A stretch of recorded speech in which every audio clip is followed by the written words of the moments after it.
Hey guys, so today I will be doing my June wrap-up and my July TBR. First, my June wrap-up.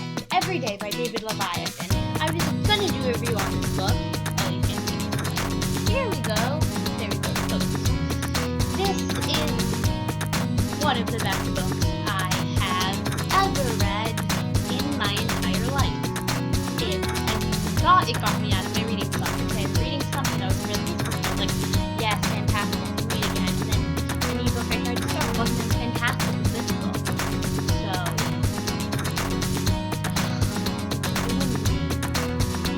and my next book is, you expected me to have another book. Ha ha ha ha. That's a funny joke. Yeah, so I tried to read other books, but and I was like, okay, I'll read this one because it's really good. Stuff the Dr. Sampler thing. The con, which I still haven't made a video for, but besides the point. And so I was like, oh, it's really good. So then I read it and then I tried to read the other books again. These are crap. But I need to read them out of the books. Book trivia thing. I'll tell you more about it in October when I participate in it. But basically, it's when you read the books, and I'll tell you which ones of them are in my TBR. Do I speak too fast when I do these? I might. Keep that in mind when I do lit vlog videos. Also, I'm doing a lit vlog video, so keep watch for that. Probably gonna film the first one tonight as well, so I'll be wearing the same clothing. So,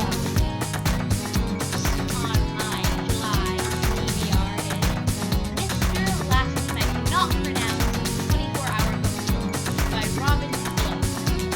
I don't even pronounce that.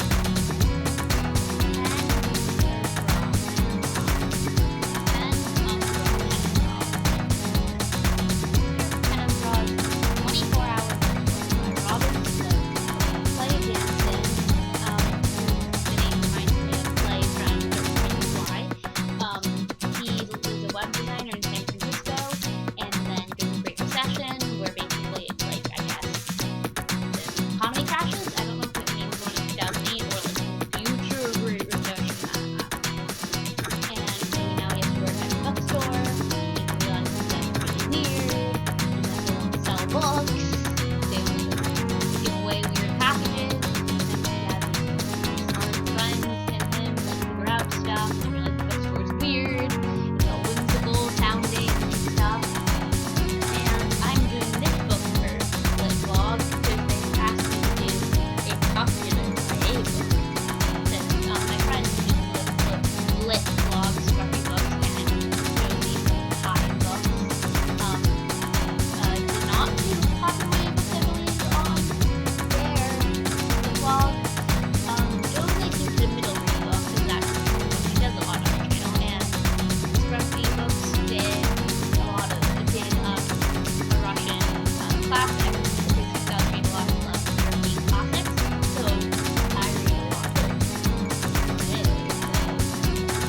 YA. So I'm reading.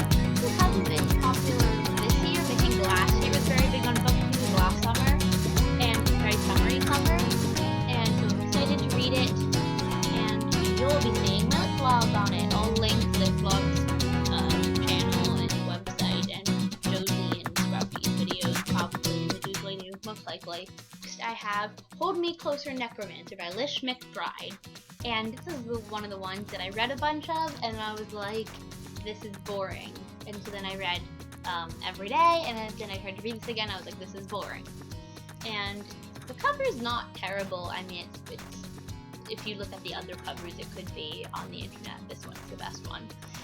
And I'm nearly halfway through, and it's about this necromancer, which if you don't know, is someone who can bring people back from the dead. So basically Nico, kinda, from Percy Jackson.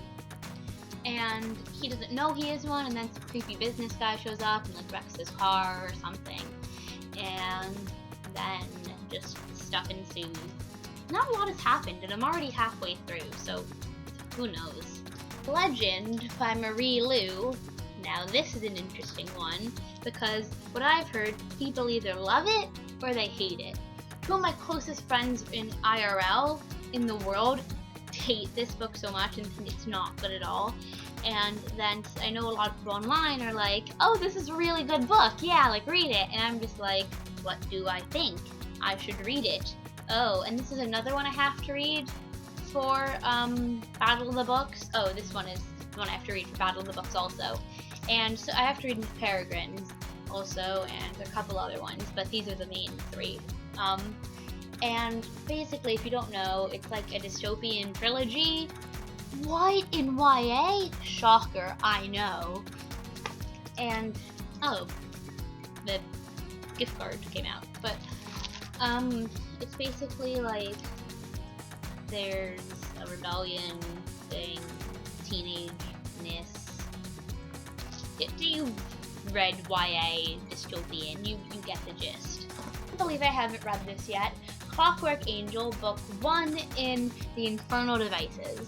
And I was given this literally over a year ago by my friend as a part of my bat mitzvah present, and I literally haven't read it yet. What my friends, who all read the entire all of Cassandra Clare's books ever, have said that you should read the first 3 books in the Mortal Instruments, read the Infernal Devices, then read the last 3 books in the Mortal Instruments, because that's where they're published, and otherwise there'll be spoilers, and then none of the books will be as good. And so I was like, okay, I'll read it that way. So then I read the first 3 books in the Mortal Instruments, was like, I like these characters, I don't want to leave them, took a tiny reading slump, then just continued reading normally.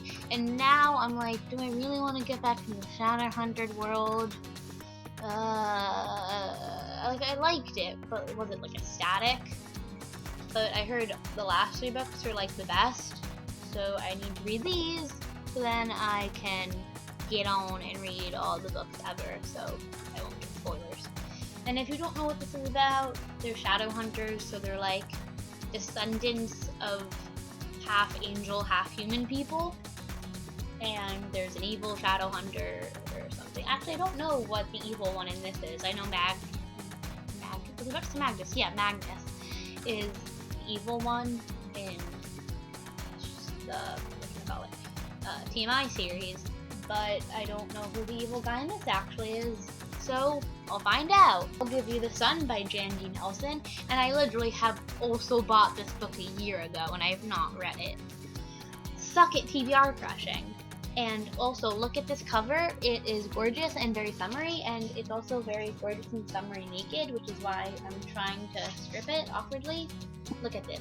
It's white with like these like stripe things, like they look like flower palm tree things, and then it's orange, and it says in yellow, and it just looks very pretty, very pretty. And so what this book is about is there's these twins who are going to want to go to art school, and then it like flips back between their point of views, but the point of view of the boy, who I'm forgetting the name of, Noah, is when they're 13, and the point of view of Jude is when they're like 16 or 17. And I've already started this, but literally it was so heartbreaking on like the 2nd page in, I had to stop, and so it took me a while to continue reading, so now I'm like 10 pages in or whatever, and it's fantastic from the get-go, and everyone should read it. This is even like 10 pages in. Can't wait to finish it. Lastly, it is not To All the Boys I Loved Before. This is just the book that I own. I read this last summer, and I want to read P.S. I Still Love You, which is the sequel, but I don't have it yet, and I'm gonna buy it, so I need to buy it, and it's by Jenny Han, and it's a duology, I believe, and I don't know why I'm talking like this. So anyway, the first book is To All the Boys I Loved Before, P.S. I Still Love You is the second one, is about this girl whose hat box, which is just like a box, of letters that she used to write to the boys she liked but would never send them out, like they were stolen or something. Like, I read this a while ago, but basically they were taken. And then she's like, oh my god, what happened to them? So then she's trying to track them down, and then it turns out they were sent out, and then she has to deal with all the boys, like, finding out she used to like them, and then she has to have a pretend boyfriend, so the boy she'll like won't know, even the boy she still likes won't know that she likes him or something. basically it's like that. I'm explaining it poorly because I read it a while ago, but I remember it very well. And I can't wait to read the second book, because maybe Laura Jean will grow up a little bit. I didn't think she was that immature, but I was 13 when I read this. Now I'm 14, and a bunch of the reviews said she sounds like she's 13, not like 17, 16, or however old she is. And I was like, she does not sound... Oh, I'm 13. I do not have a bias in this. Or I do have a bias, so I do not have a thing. But maybe now, since I'm a bit older, I'll see if she sounds immature or not. If I didn't say so before, it's just by Jenny Han, and I read a bunch of her books. I've read 2, this one and then Shug, and I really loved them, so I'm excited for P.S. I Still Love You. Forgot to mention earlier that this isn't just my July TBR, it's my August also, because I go to camp at the mid-end of July area on the 22nd. Yeah, that's when it is, the 22nd. And basically, I don't know why I'm looking up there. There's a thing related to my camp there, that's why. Basically, these are the books I'm taking to camp with me that the ones I don't finish first. So it's the combination. Woo, finger skills. So by the time I get back, I won't have time to make videos in August because all JV soccer tryouts. So I need to make a bunch of videos now, don't I? Great! Great! Good planning skills now!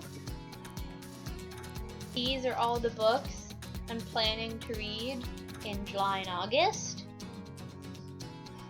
I think I stacked these pretty well. Yes. Good in that thumbnail. Hair flip. My weak hands can't support them. Goodbye.